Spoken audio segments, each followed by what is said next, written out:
Hey guys, welcome back. And this week we're gonna go over another '80s classic. Let me make sure see what we're talking about here.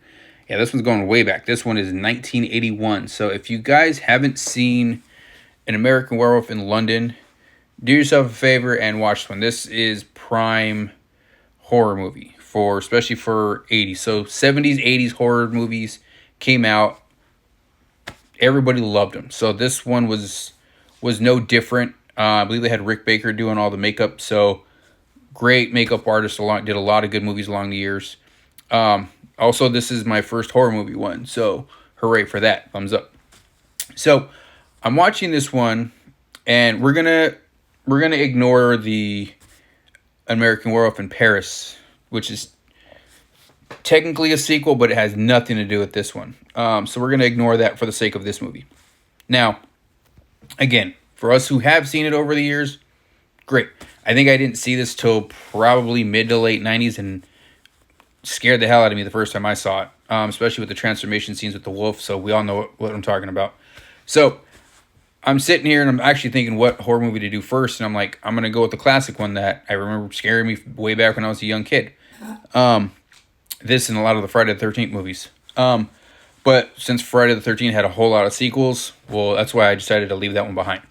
So let's jump into this one. So we know at the end, we see, David get essentially killed because he got shot because he was transformed into a wolf, and police caught up to him and ended up killed. Which freed his buddy Jack essentially because he was kind of stuck walking the earth as the undead. But I always thought it was weird because he's stuck walking as an essentially. They kind of make it sound like he's a zombie, but it's a weird cross path because his soul can't rest, so nobody sees him but David. So I think it's just more of his soul can't be put to rest until David's actually killed, essentially, which is weird because the wolf that turned Jack is actually dead too. So again, we're not here to review the movie. Even though how it says director of Animal House, a different kind of house, which is totally hilarious because it's John Landis. So I think this was his first horror movie. So if you look at the backstory, he had this one hanging on for a minute. So, but anyways, so I'm thinking post this movie. Now, obviously, post this movie, the big question mark is for the character Alex, who was the love interest for David while he was in London.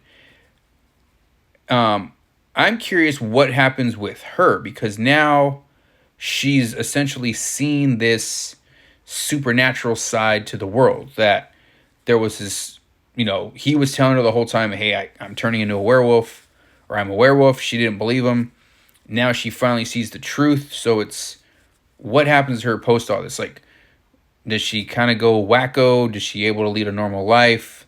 I don't know. I mean, it looks like nobody kind of outside the police department that you had the one detective, or the doctor, Dr. Hirsch. He's the only one that kind of believed what happened and knows what happens to her at the end. So I don't know, maybe she gets put in the loony bin because she's freaked out at the fact that she fell in love with this guy who ended up actually being a werewolf. And then, she saw him killed right in front of, they kill a wolf right in front of her and then it turns into him. So I'm just kind of curious what happens to her mental state after that. Also, too, with Dr. Hirsch, he saw all this happening too, and now it's what does he do with this? Does he, being a doctor, do they tell the world? What do they tell London after this attack? Like, is it just a stray dog or a rabid wolf that got loose? Like, what kind of cover up do they do to make sure that nobody actually knows that it was a true werewolf? Like, there's actually werewolves in the world now. Or does Dr. Hirsch kind of expose everything and like write a book about it or write a story and, go forward with that?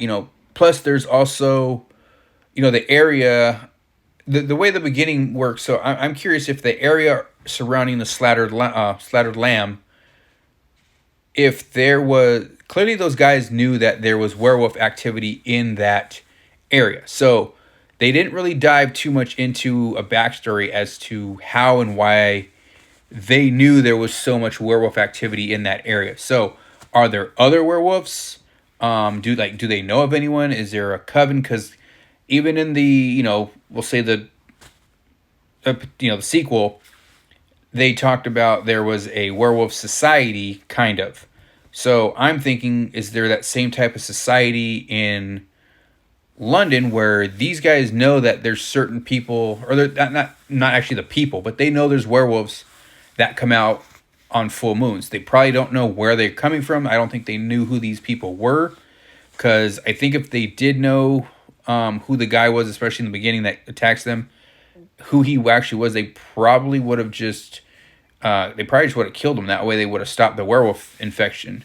But yeah, they really don't get too deep into a backstory on as to how and why there's werewolves essentially in that part of London, like how it started, why it started. Is there more? Like, they didn't get to it. It was just kind of about, the isolated incident that this American got turned into a werewolf. But yeah, that was my big question, is there's got to be a lot more to this story than people realize. And I know American Werewolf in Paris kind of touched it a little bit, to where it was, there was a society of people that, but these were that was kind of, these guys wanted to be werewolves and attack people. So this one, it was he kind of just got made into one by accident. So because he got left alive before the werewolf actually ate him. But yeah, that was my big thing, is there more in that area? I don't think it was just the one werewolf that happened to attack these two in the beginning. There was probably more. Like, it seems a little weird that it would be like it's just transferring to this one person. Like, I think there's probably a lot more that could have opened up. I think there was another door that could have been opened there that could have had a huge backstory and impact on essentially that area going forward, had a sequel ever been written essentially to this. But I like the way the story was told. It didn't need a sequel at all, because essentially, like I said, the main two characters end up dead in the end. The love interest, she finds out what's going on. So there's really not much to build a sequel off of, unless you kind of go back and talk about the wolves and or who's controlling this, or like how that happened. So in that sense, there could have been a sequel, but in a true sequel, you'd see some of the same characters, but you really wouldn't have seen these guys in this one at all. But that's all I got for this one. Again, if you guys have any questions that you think are lingering from this movie, you thinking like, oh yeah, what about this? And I always wondered what happened with this and what happened with that. So let me know down in the comments. Shoot me a DM. But that's what I got for this one. Thanks for watching, guys. I'll see you next time.